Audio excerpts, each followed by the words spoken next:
Hi, I'm Lori Rosakis. Welcome to Video Aided Instruction's Upgrade Your Writing series.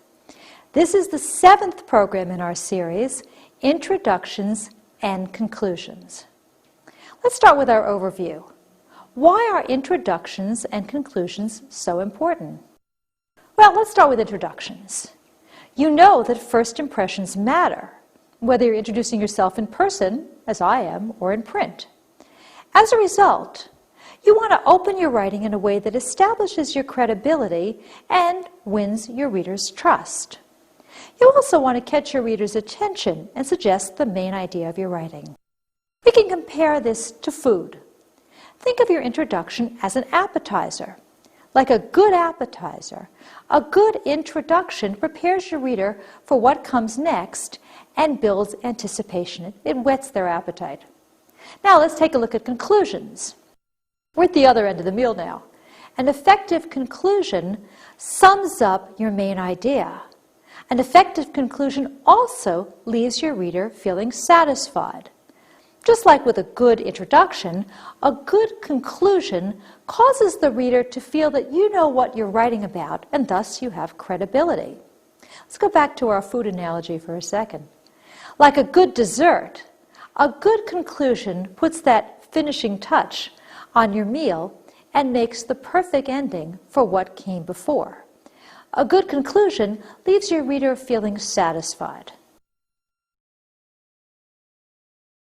Now, how do you write great conclusions, great introductions? Well, we'll start at the top. We'll start with introductions. You can organize your introduction in several different ways, depending on your topic, your purpose, and your method of organization. Introductions to the classic 5-paragraph essay usually contain 3 main parts: the topic sentence, 1 sentence about each main idea, and a lead-in to the first main idea. That lead-in is optional, but if you put it in, it tends to make your writing a little bit more cohesive, as you learned in the last program.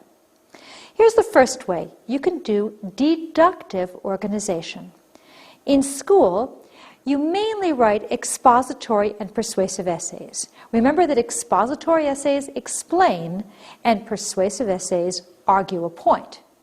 So, when you write expository and persuasive essays, you mainly use deductive reasoning. This is when you present a general statement first and then defend it with specific evidence that proves it to be true. You make your point and then use your writing to prove or deduce that point. The organization of a deductive essay or deductive paragraph looks like this. Your introduction has your topic sentence, a sentence about your first main idea, a sentence about your second main idea, a sentence about your third main idea, and then that lead-in. And again, this is your standard method of organization. Now, let's flip it the other way. From deductive, let's go to inductive. Inductive reasoning is the opposite of deductive reasoning. Instead of starting out with your general statement, you start out with your specific facts. Then you build the case for your conclusion. So, to organize an inductive introduction, you'll have a sentence about your first main idea, a sentence about your second main idea, a sentence about your third main idea, and then your topic sentence at the bottom. So you're building to that topic sentence. There's a third way that you can do an introduction as well, and this we'll call a balanced method. You use this when you have an equal number of main ideas. It's very well suited for compare, contrast, cause-effect, advantage-disadvantage, and descriptive essays. So you would have a sentence about your first main idea, a sentence about your second main idea, then your topic sentence in the middle, a sentence about your third main idea, and then one about your fourth main idea. Again, this only works if you've got equal numbers. So you might have one idea, topic sentence, another idea, 2 ideas, topic sentence, 2 ideas, 3 ideas, topic, sentence, 3 ideas. If they're not balanced, this method of organization doesn't come out well. So now, what I would like you to do is to pause the program. Decide whether the following introductory paragraph is organized with the topic sentence first or last. Then come back.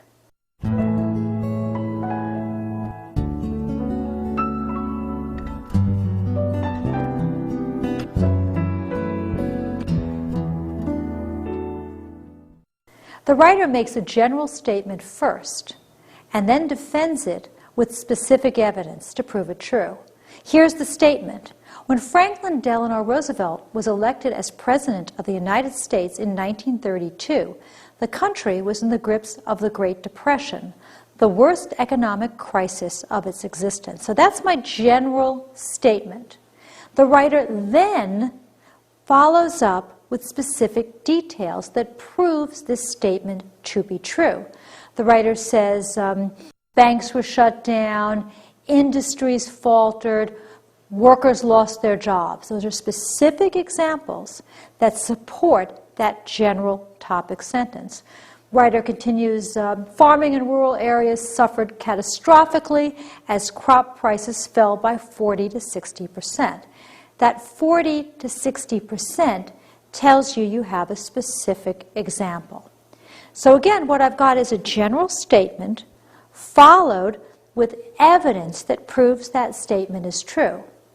As a result, this introductory paragraph leads off with a topic sentence and follows with sentences about each main idea. This is very important. Let's try it again.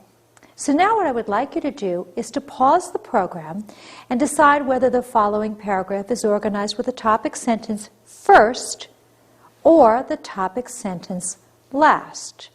Remember, when you look for the topic sentence, look for the broad, general idea. Then come back.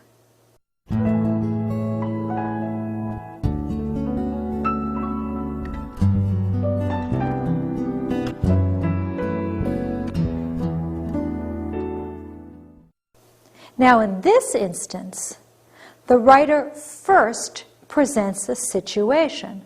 The writer says some researchers theorize that when experiences reach storage in long-term memory, they have to be left unchanged for a brief period of time before they can become set. So we're starting out here with a situation. The writer then explains that situation and compares it to making a handprint in plaster. The writer says, think of this process the same way as making a handprint in plaster. When the plaster dries, your handprint is set. But while the plaster is still wet, the handprint can be wiped out with a trowel. This topic sentence is at the end. That's where the writer names the process, identifies it. The writer says, researchers have labeled the process of experiences having to stay undisturbed in a buffer until they become part of your long-term memory as consolidation. So this is the opposite of the previous example. The Franklin Delano Roosevelt Great Depression example, I had my topic sentence first, followed by my specific examples. Here, I have the proof, those examples, and on the bottom, I have my topic sentence. Knowing where to place the topic sentence and supporting sentences in an introduction is a very important skill. It's such an important skill that it's worth trying again. So now what I would like you to do is to pause the program and decide whether the following introductory paragraph is organized with the topic sentence first or the topic sentence last. Again, as you're doing this, look for the general statement, the broad statement. Then come back.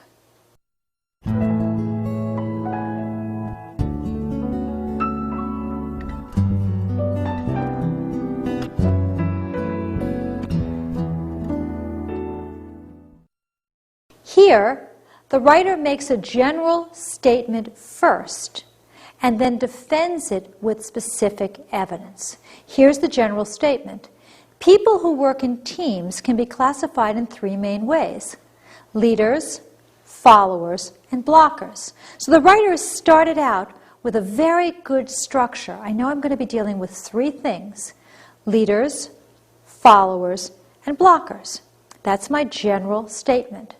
The writer then gives specific evidence. The writer says the leaders pave the way by coming up with ideas, the followers go along with the leaders, the blockers do such and such.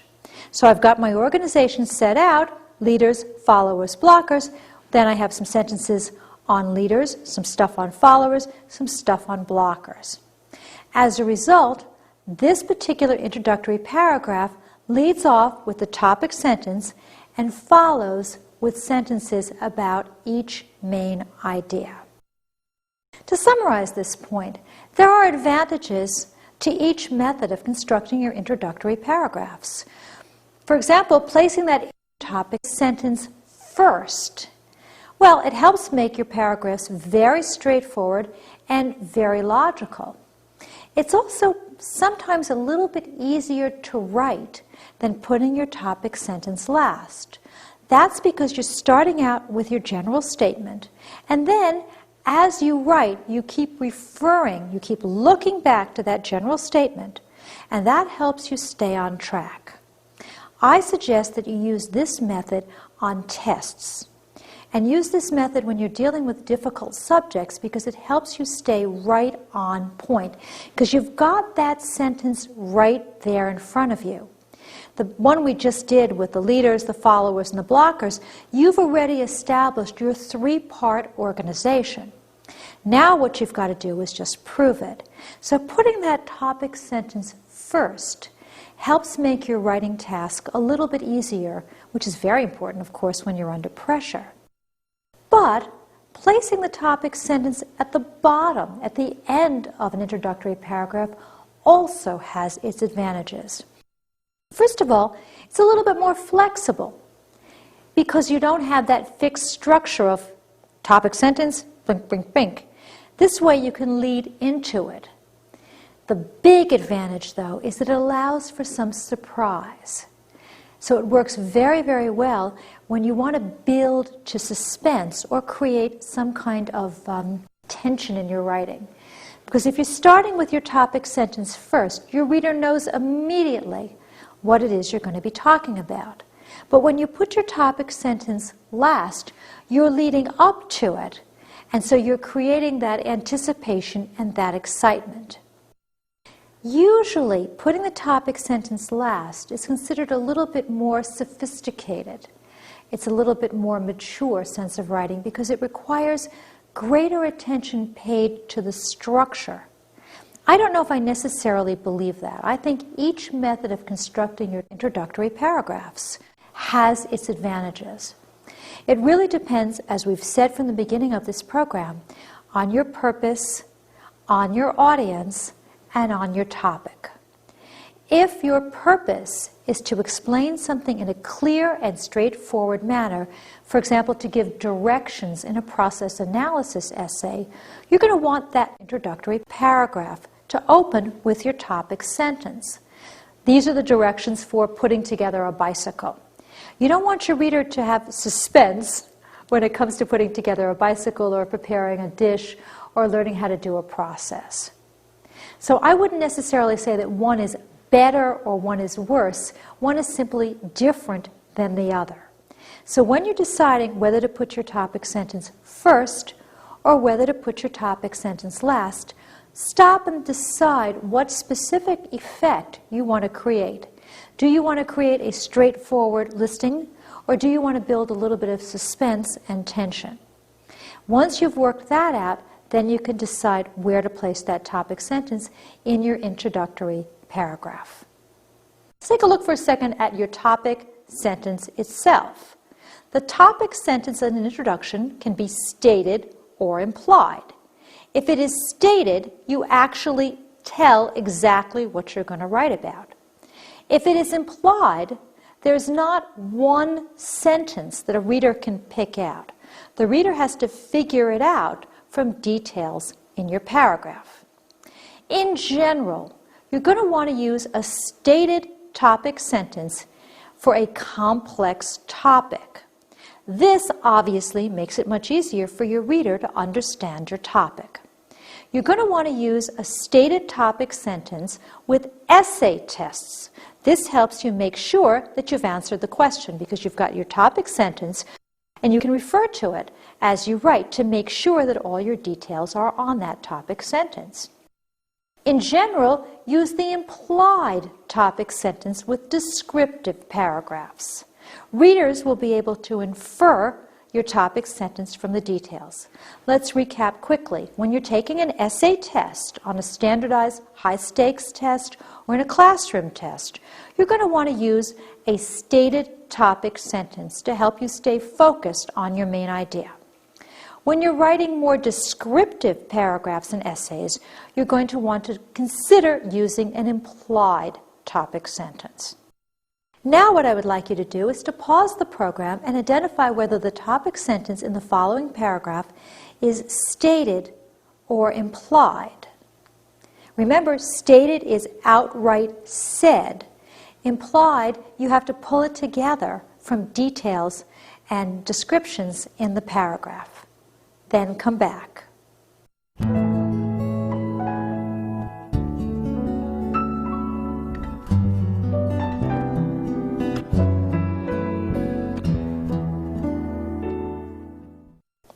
This paragraph has a stated topic sentence, and you can find it just where you would expect it to be in most instances. It's the first sentence.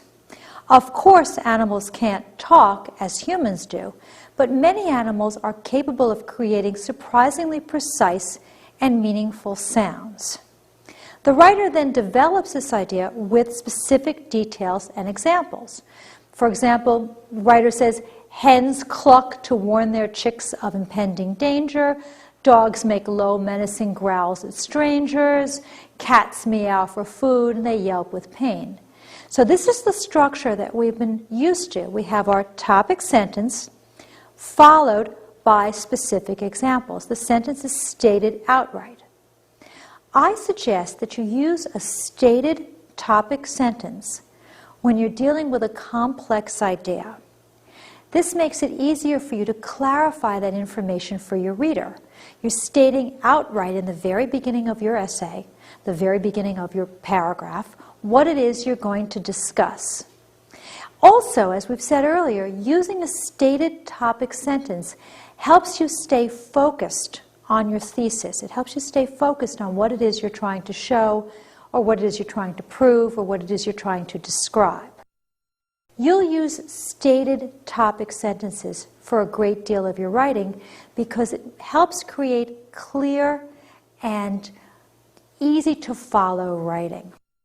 This skill is so important. Let's try it one more time. What I'd like you to do is to pause the program and identify whether the topic sentence in this introductory paragraph is stated or implied. Remember, as we said earlier, stated is written outright. Implied, you have to pull it together from details and information in the paragraph. Then come back.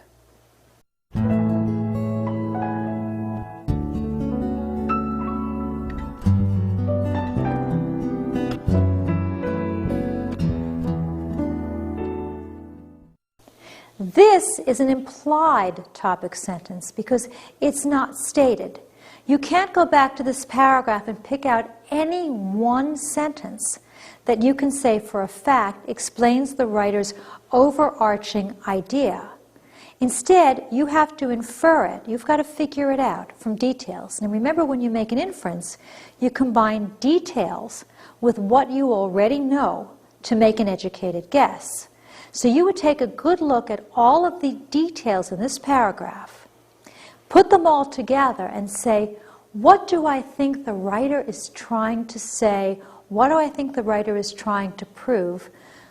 What is the writer's main idea in this introductory paragraph? Let's try that now. What I would like you to do is to pause the program and choose the best stated topic sentence from the list that I've given you.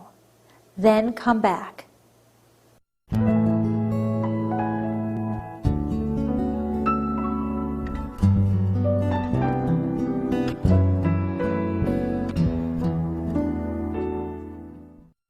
Which of the following statements is the best stated topic sentence? This is like one of those quiz shows, right? Is it A, the Romans, Athenians, Spartans, and Corinthians all played a game like football? Is it B, football is a very old game, its history stretches back to ancient days? Is it C, American football comes from a British game called rugby?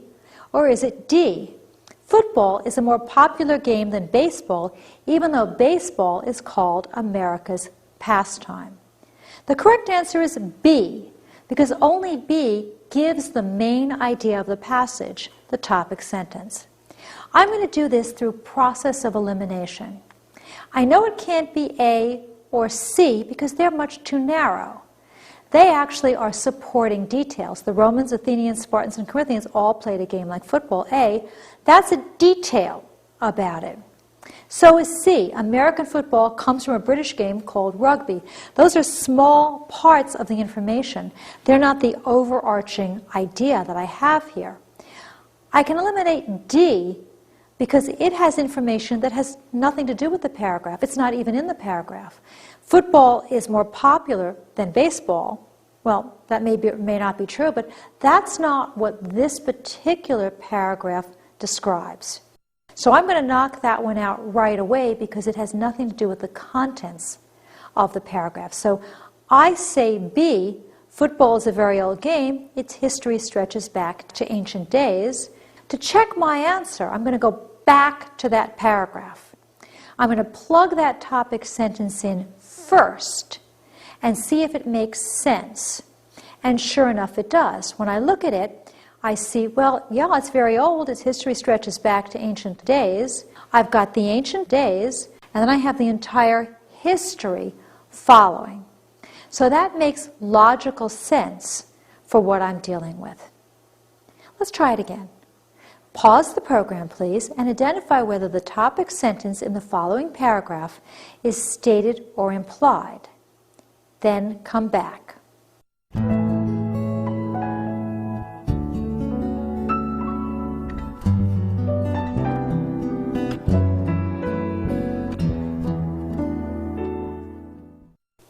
This is also an implied topic sentence because it is not stated. If you look back, there's no one sentence that you can pick out and say, this is the author's main idea. This is the primary focus of this paragraph. I've got a lot of very good information here, but I don't have one overarching idea. So I've got to infer it, I've got to deduce it, I've got to figure it out from all of these details. Let's try that now. Pause the program and choose the best stated topic sentence from the choices given. Then come back.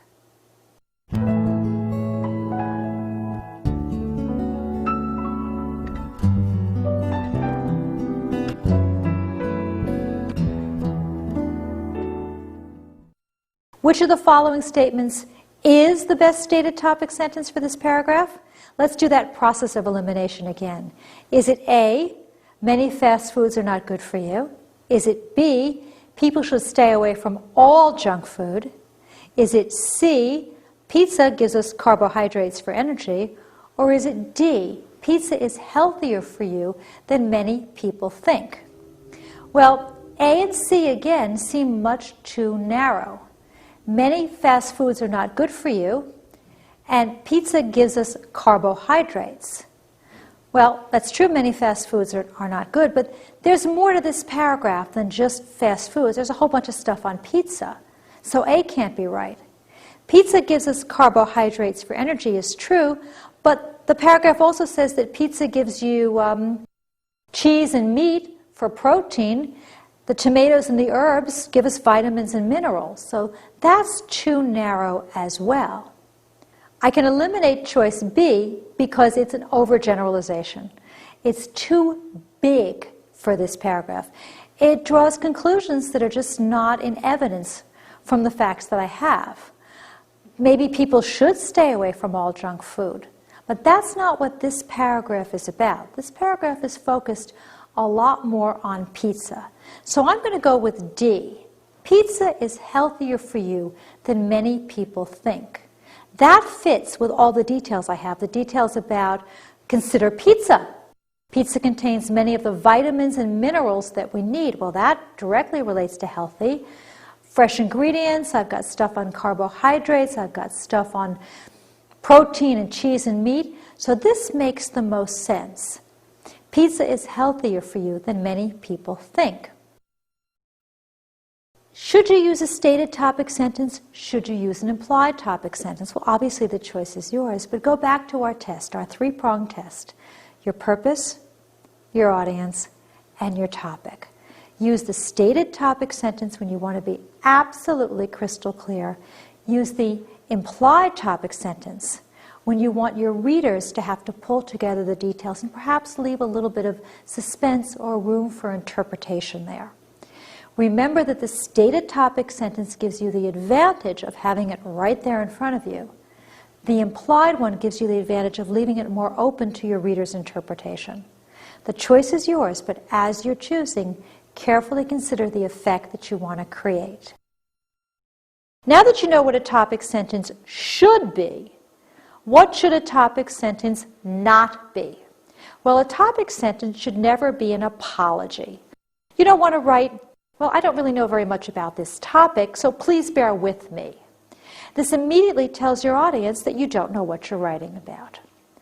You also don't want to make some kind of huge global generalization. You don't want to say, education is a valuable thing.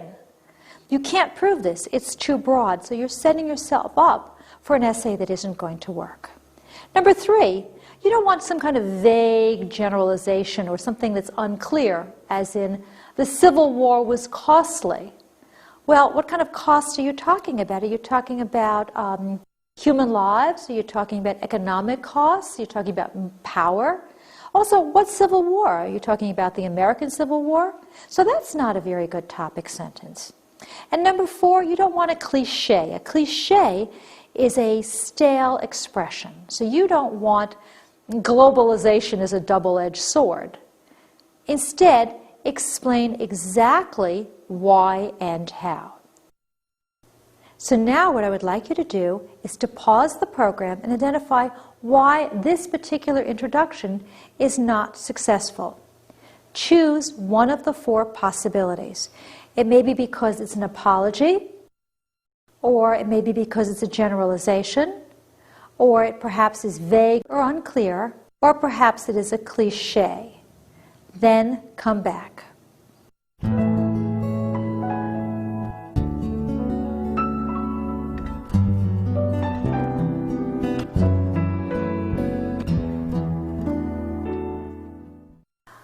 I'm going to go with that process of elimination because that's worked well with me before. Let's see now. Could it be an apology? The pyramids of Egypt are the most amazing ancient structures ever built. Well, that doesn't seem like an apology to me. That just seems like a statement. So I'm going to knock out one. Is it a cliche? Is it a saying like, Swedish sugar? Well, no, it doesn't seem to be that. So it's either B, it's a generalization, or C, it is vague or unclear.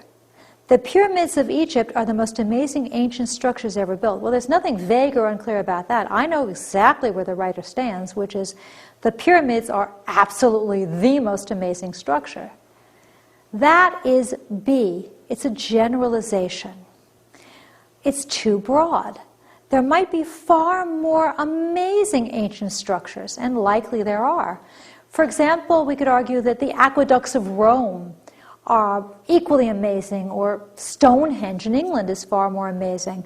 I'm sure people would argue that the Colosseum is a phenomenal structure.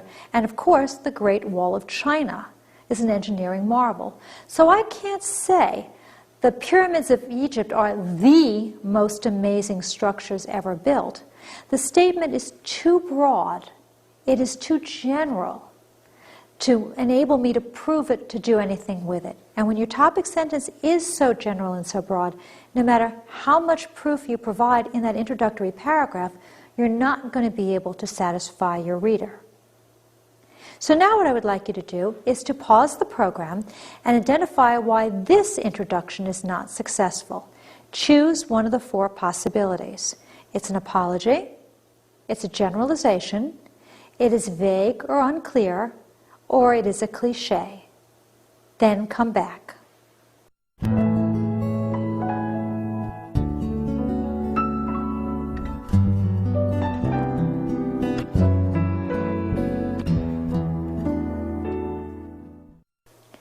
This one is pretty clear-cut. The answer is A.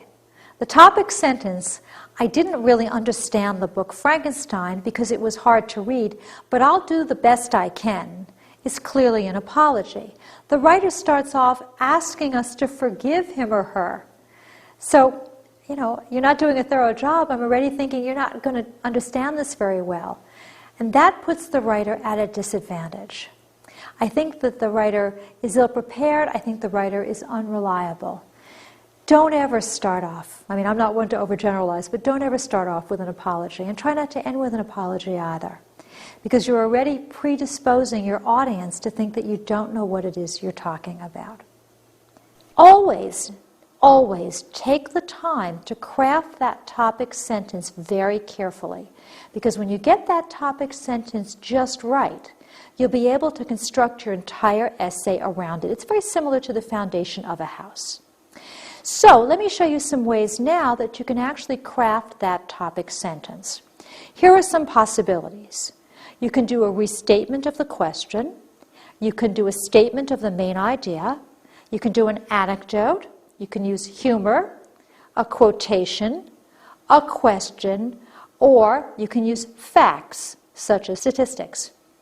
You're always going to choose the method that best suits your topic, purpose, and audience. Remember those 3 guidelines.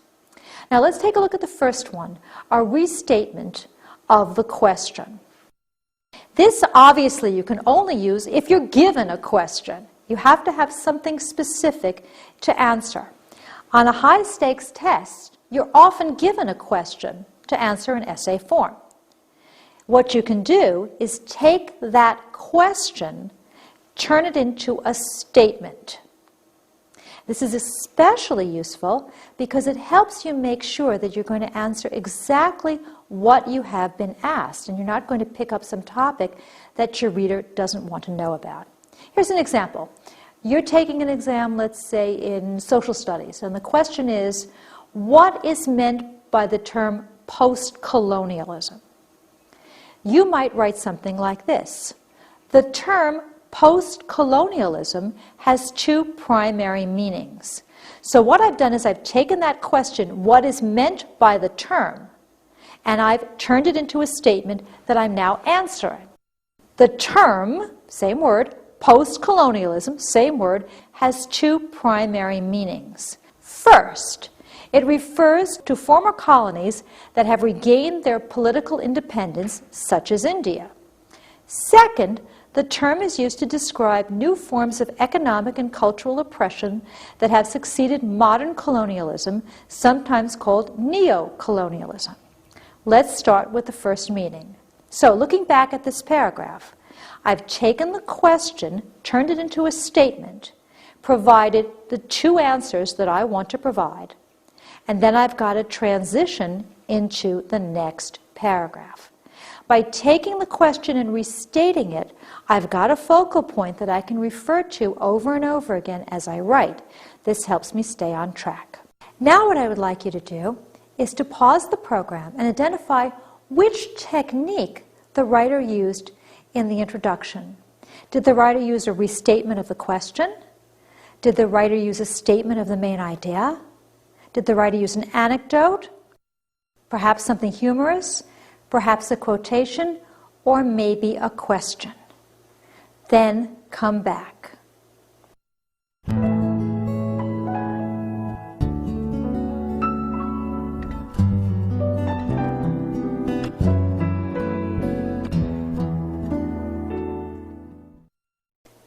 Well, let's see if we can first find the topic sentence. The topic sentence here is that first sentence.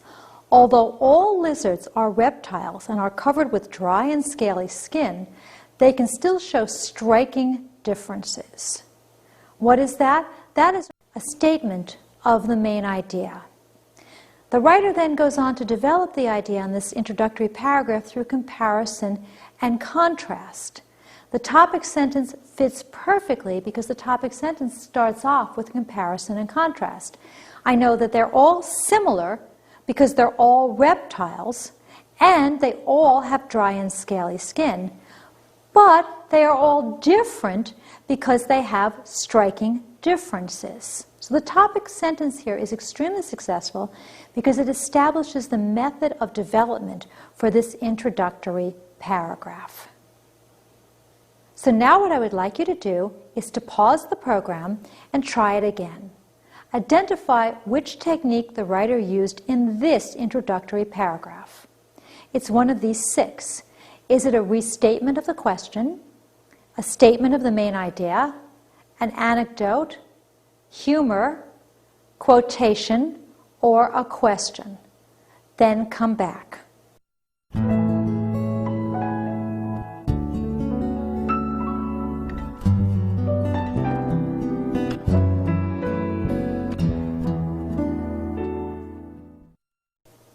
This one's relatively easy because we have a question right there. You can see the question mark. What do we mean when we speak of a born teacher? The sentence ends with a question. Therefore, we know that the writer is developing this whole introductory paragraph by opening with a question. Don't be misled by the quotation marks around the phrase born teacher, by the way. That's not dialogue. That's simply to emphasize those words, born teacher. So I'm not using dialogue. I'm using a question. What I'd like you to do now is to pause the program and restate the following question as the basis for an introduction. In what ways did Hammurabi's rise to power affect ancient Mesopotamia? Then write the rest of the introduction. You may have to do a little bit of research. Then come back.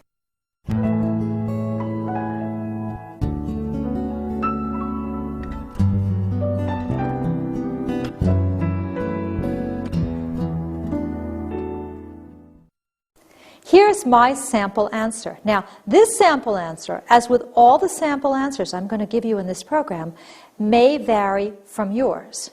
But keep in mind that I'm focusing on the topic sentence and specific details. Hammurabi's rise to power had a profound effect on ancient Mesopotamia.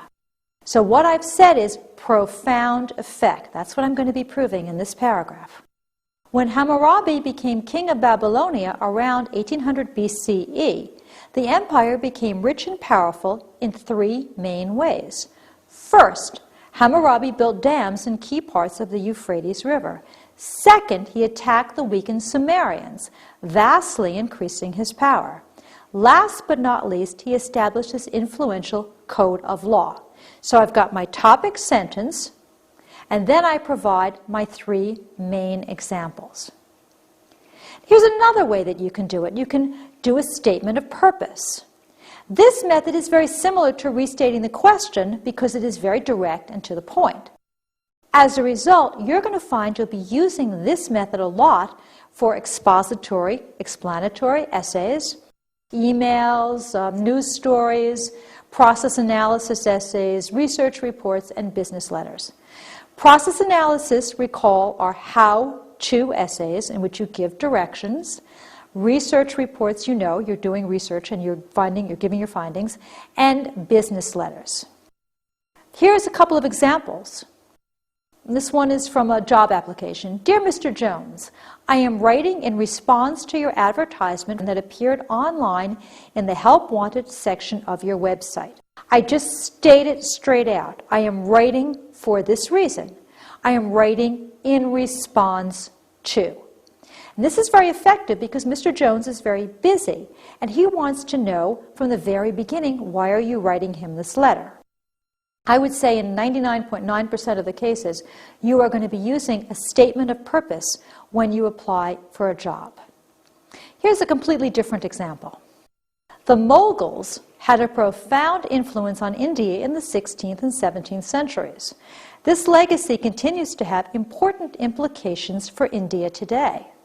The Mughals united the Indian subcontinent under one government. This stability, in turn, increased trade with much of the world. Further, the Mughal leader Akbar passed laws that promoted harmony between the Hindu majority and the Muslim minority. Now, this might not seem very creative to you, but it's a very, very good way to make sure that you answer the question. In this particular instance, this legacy continues to have important implications for India today, focuses me directly on what I've been asked to write about because it is a direct statement of purpose. And you want to do this especially on tests to make sure that you answer the question that you have been asked, because that's what you're being assessed on. So now what I would like you to do is to pause the program and write a topic sentence for a report on how the geology and terrain of a region affected its economic development. You can choose any region that makes you happy at all. Write an introduction that expresses the main idea as a statement of your purpose for writing. You may have to do a little bit of research, then come back.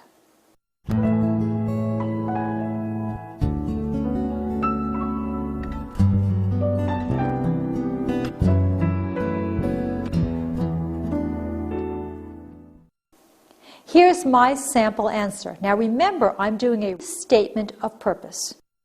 One civilization where geology and terrain had a significant impact on trade was ancient Greece. I've picked up those words, geology and terrain, to make sure that I stay focused on my answer. Greece is a rocky and mountainous country. Since its geography made farming difficult, ancient Greeks turned to the Mediterranean Sea for economic stability. They fished extensively and used this waterway as a highway, which allowed them to trade for goods they could not produce. By doing a statement of purpose, I make sure that I stay focused on my answer. Here's another way that you can open up your introductions. You can use an anecdote. Remember that an anecdote is a brief story, that's a narrative, that serves to introduce your topic and grab your reader's attention. Unlike the first two methods you learned, anecdotes are designed primarily to get your reader a little bit more interested. They can be funny, they can be serious, they can be true, they can be make-believe. They're very effective introductions to autobiographical essays, biographies, humorous essays, oral histories, personal narratives, and speeches. Notice I did not list term papers, I did not list standardized tests, because those are more formal kinds of writing. Here's an anecdote example. When George Washington stepped down from the presidency, he returned to his home in Mount Vernon. The estate had been Washington's home for 45 years, but he had spent many years away from it. He and Martha were delighted to be home. The General and I, Martha wrote to a friend, feel like children just released from school. Home truly is where the heart is. Home truly is where the heart is my topic sentence. It focuses my paragraph. All the material before it is an anecdote that serves to get my reader's interest. Note also the anecdote is short. You don't want to go on and on. You want to keep it brief and to the point. So now what I would like you to do is to pause the program and write an introduction to an essay about Robert Peary and Matthew Henson, the first explorers to reach the North Pole. Use an anecdote in your opening. You may have to do some research. Then come back.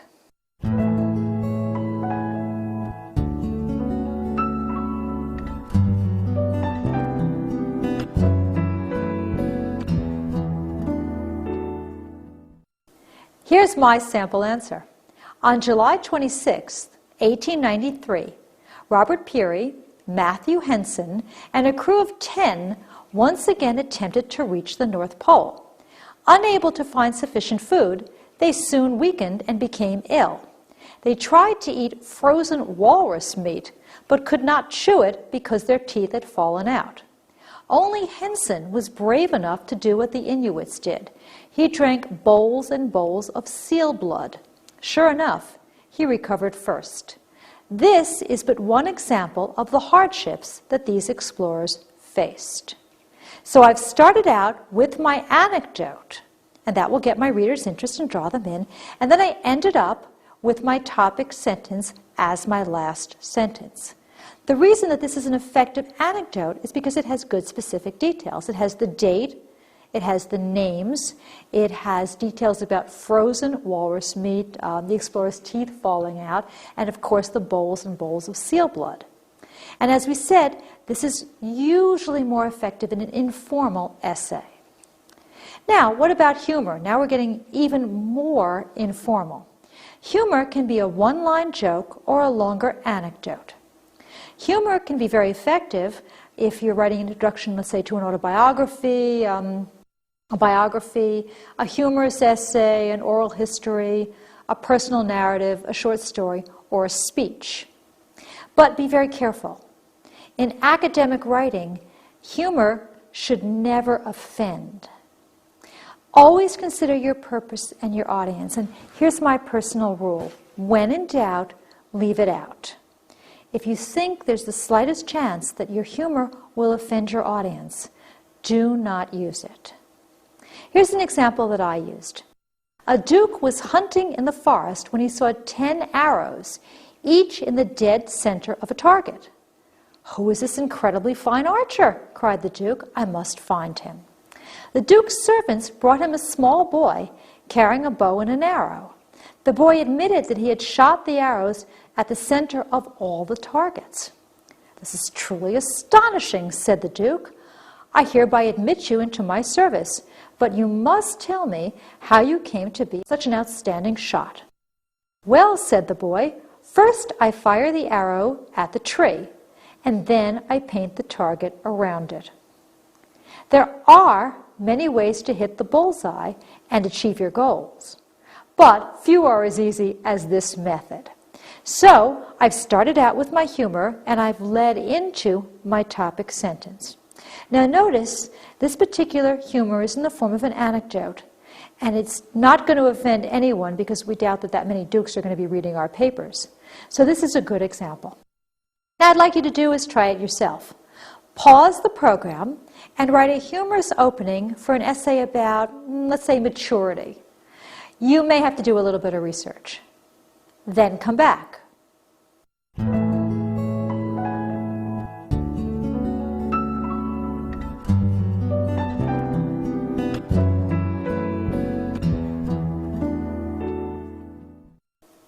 Here's my example.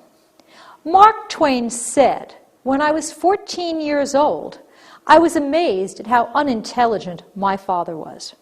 By the time I turned 21, I was astounded at how much he had learned in the last 7 years." As Twain realized, we view people differently as we mature. I learned this myself, and it changed my relationship with my sister forever. As you can tell, my topic sentence is my last sentence in this. You might also realize that I'm sort of combining some different methods here. This is humor, but it's also an anecdote. And that's perfectly fine, because what I'm doing is I'm taking the humorous story and just making it a little bit longer so it becomes the anecdote. Now you can use a quotation. Appropriate quotations give your writing weight and authority because they show that you've done research. As we've seen, quotations can make very effective openings to essay tests, letters to the editor, news stories, persuasive essays, research reports, and speeches. But be very careful. First of all, choose your quotations very, very carefully. Consider the reputation of the person who you are quoting. Consider your purpose and consider your audience. Always give credit to your sources. The previous one I said, "as Mark Twain said." And also, use quotations sparingly. Too many quotations diminish your credibility as an original thinker. From the standpoint of a longtime teacher, I tend to groan a little bit when I get paper after paper after paper that opens with a quotation, "as so-and-so said." So if you've got just the right quotation, you do want to use it, But don't use it as a fallback when you can't think of anything else to use, because it'll seem a little bit shoddy, like you're just trying to fill the space. So now what I would like you to do is to pause the program and write an introduction to an essay about the importance of discretion. Discretion means knowing when not to speak and when to keep your own counsel. Use a quotation. You may have to do some research and then come back.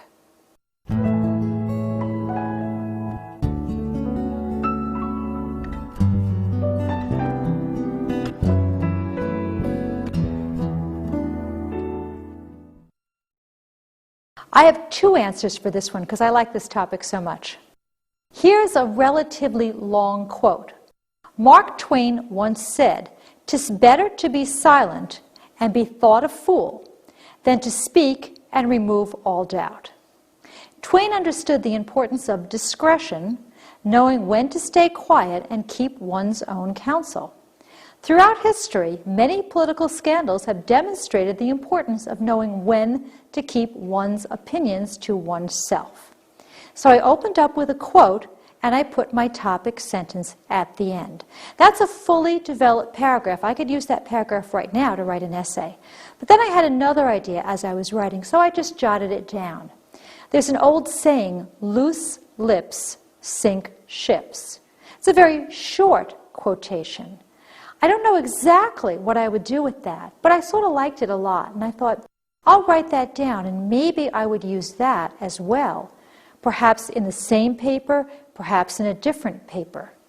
And I bring this up because when you're writing, you might find two quotations that you like. Use one, and then keep the other one. You might find it handy later in the paper, or you might use it for an additional paper. Now, earlier you learned that you can take a question and rephrase it as a statement. In the same way, you can just open your essay with a question.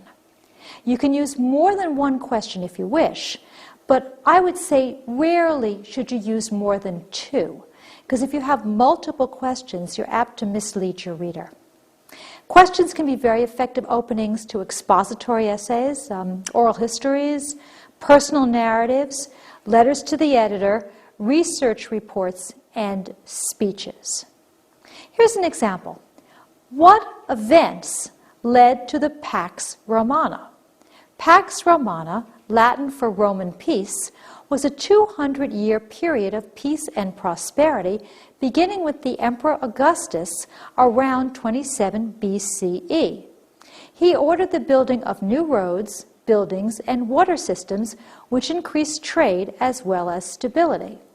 By instituting police and fire protection, Augustus made the streets and cities safer than they had ever been before. Governors who also served as judges upheld the laws, furthering peace. Augustus also created a single system of government and money throughout the empire. I opened this up with a very simple question. What events led to the Pax Romana? Short, to the point. And then you'll notice the entire essay lists those events, one after the other. So if you choose to open with a question, try to keep it relatively simple and always, of course, to the point. So now what I would like you to do is to pause the program and write an introduction to an essay about genes. Use the question technique. You may have to do a little bit of research. Then come back.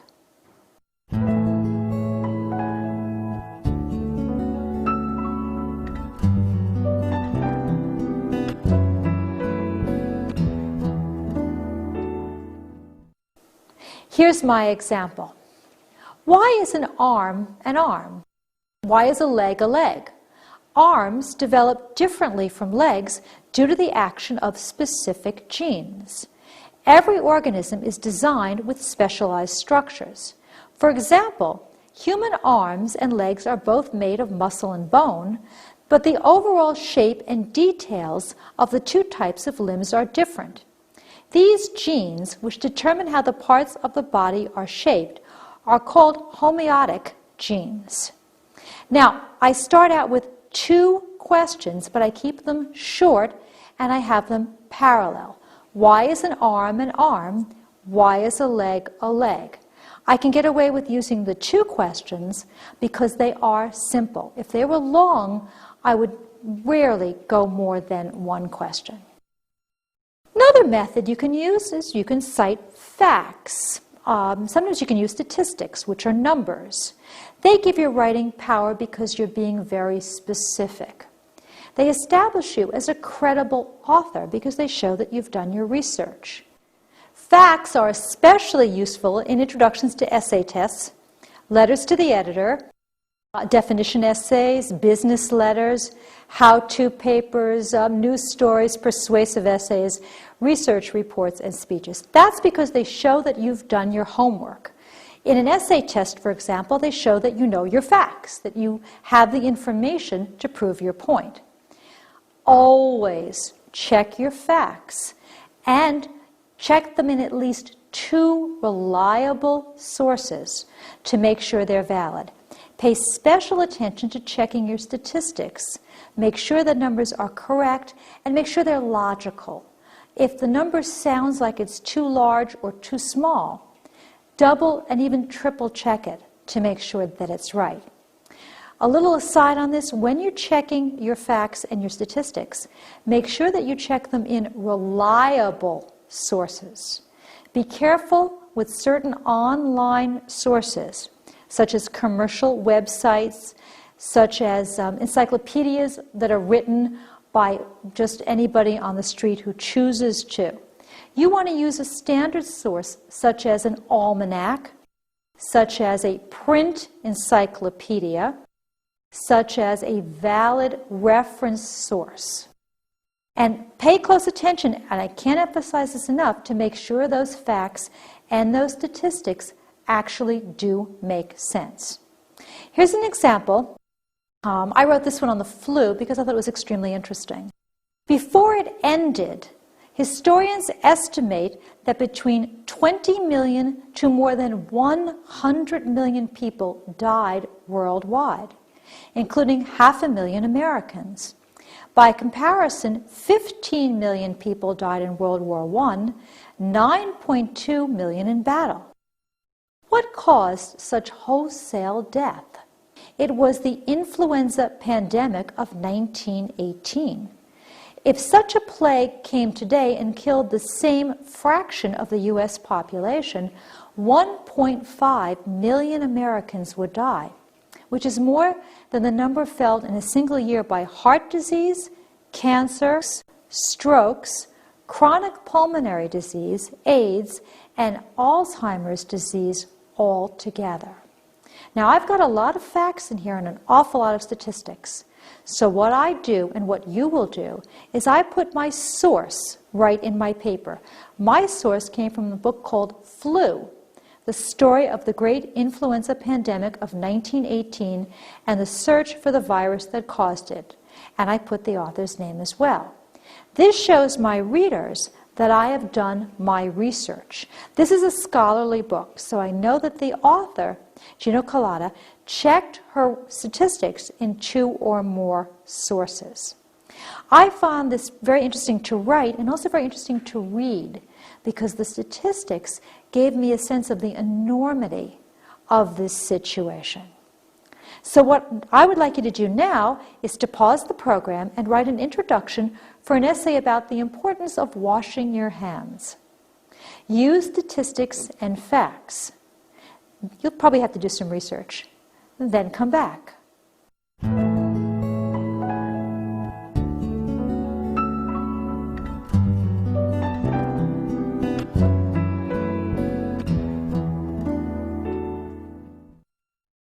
According to the Food Standards Agency, between 2 and 10 million bacteria live between your fingertips and your elbow alone. It's pretty scary.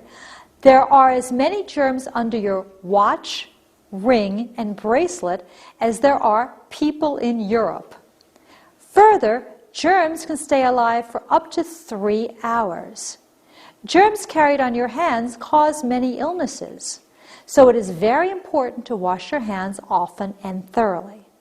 My topic sentence is my last sentence. Germs carried on your hands cause many illnesses, so it is very important to wash your hands often and thoroughly. And I've got my facts and my statistics earlier in the paragraph. Notice I gave my source on the bottom. Now, we've done the beginning, we've done our appetizers. Let's turn to our desserts, conclusions. Recall that effective conclusions pull together your main ideas and leave your reader feeling satisfied, just as a good dessert does. They also prompt your readers to think about your ideas after they finish reading.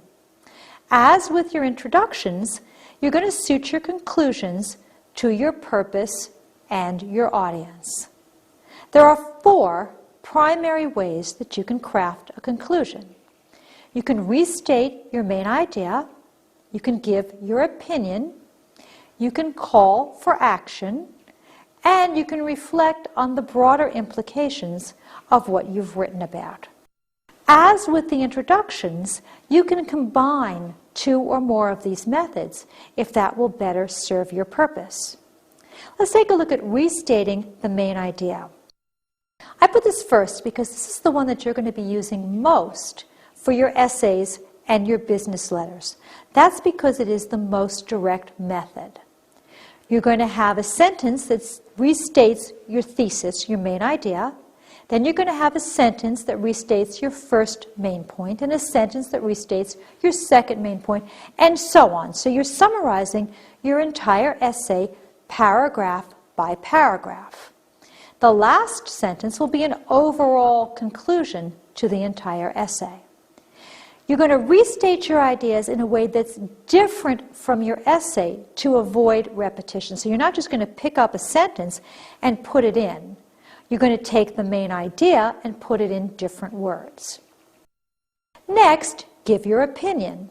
This works very well in letters, critical reviews, and persuasive essays, where your opinion helps persuade readers and provides a logical conclusion. Do it this way. First, briefly summarize your main points, just as you did in the other method of organization. You have point 1, point 2, point 3. But here's your difference. That last sentence gives your opinion of the topic.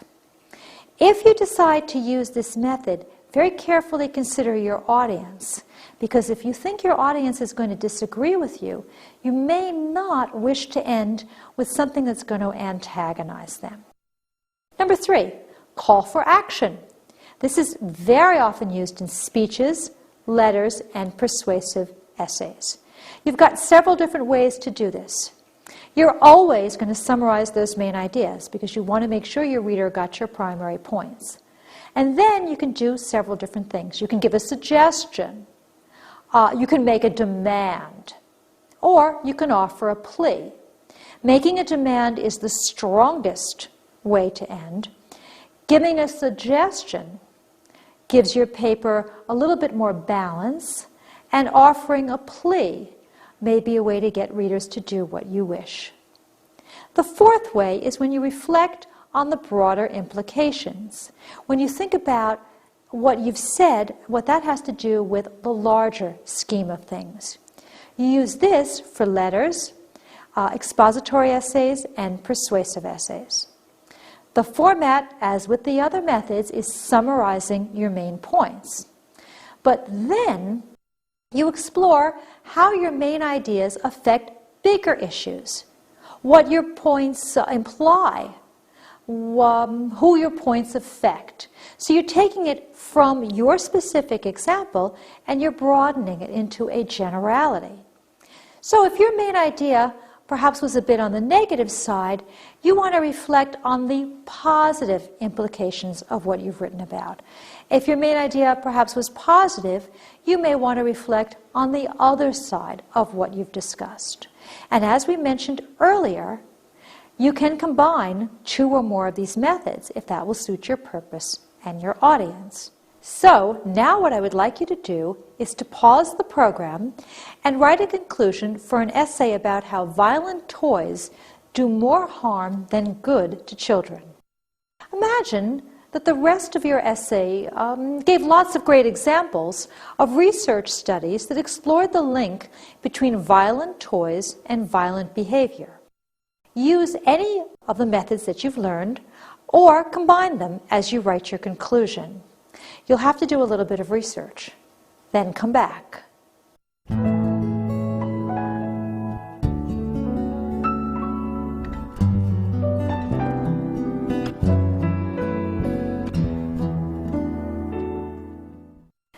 It seems clear that violent toys play a significant role in the rising levels of violence among our nation's children. The federal government should protect children from violent toys and violent entertainment, just as they protect them from cigarettes and alcohol. Anti-violence education should become part of the school curriculum, just as anti-drug, alcohol, and tobacco education is part of the curriculum today. These steps might go a long way toward curbing the violence that we have seen erupt in schools in the recent past. Violence may be impossible to eradicate, but there is no reason to encourage or trivialize it by marketing violent toys to children.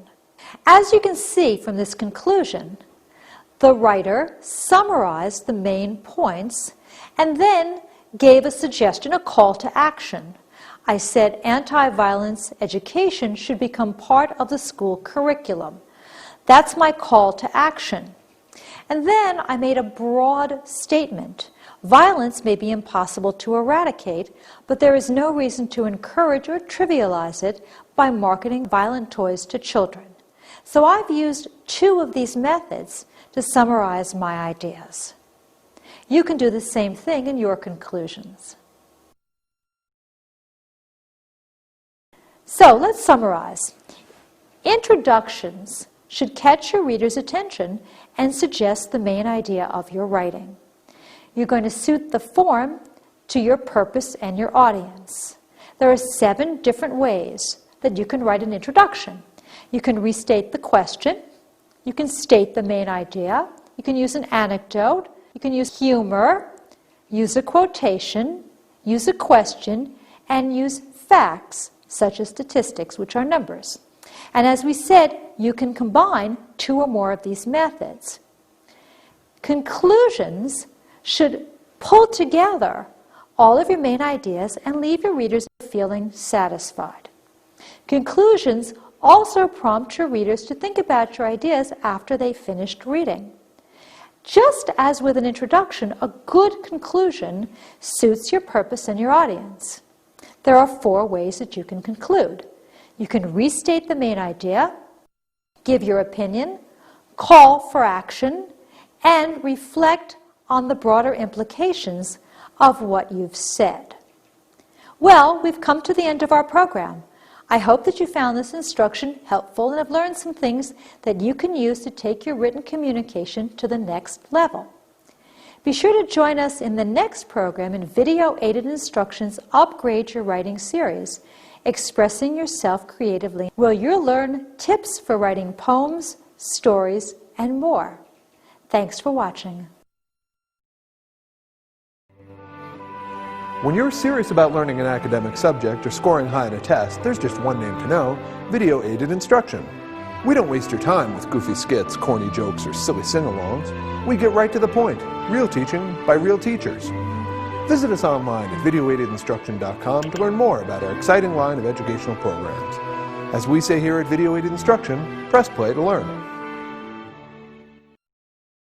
If you or someone you know needs to learn English as a second language, starting from the very beginning, then Video-Aided Instructions Learning English Steps 1, 2, 3 is exactly what you need.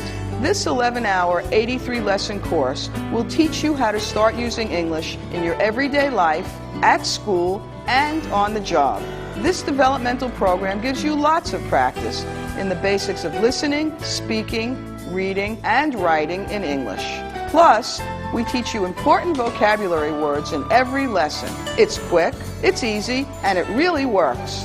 Visit us online at videoaidedinstruction.com for more information about learning English Steps 1, 2, 3. Don't let poor English skills stand in the way of your success. Mastering English unlocks a world of opportunities. Let video-aided instruction give you the key. Even if you're class president, the star of the basketball team, and a nursing home volunteer, you'll probably find a rejection letter in your mailbox if your college admission essay is boring or poorly written. Now you can make your college application stand out from the crowd and end up at the top of the pile with video-aided instructions writing the perfect college admission essay. From advice on picking a topic to tips for sounding smart, this fun and easy-to-use program will teach you how to turn your admission essay into a showcase that really lets your personality shine through. Writing the perfect college admission essay can help you craft a memorable and impressive personal statement that sparkles with polish and panache.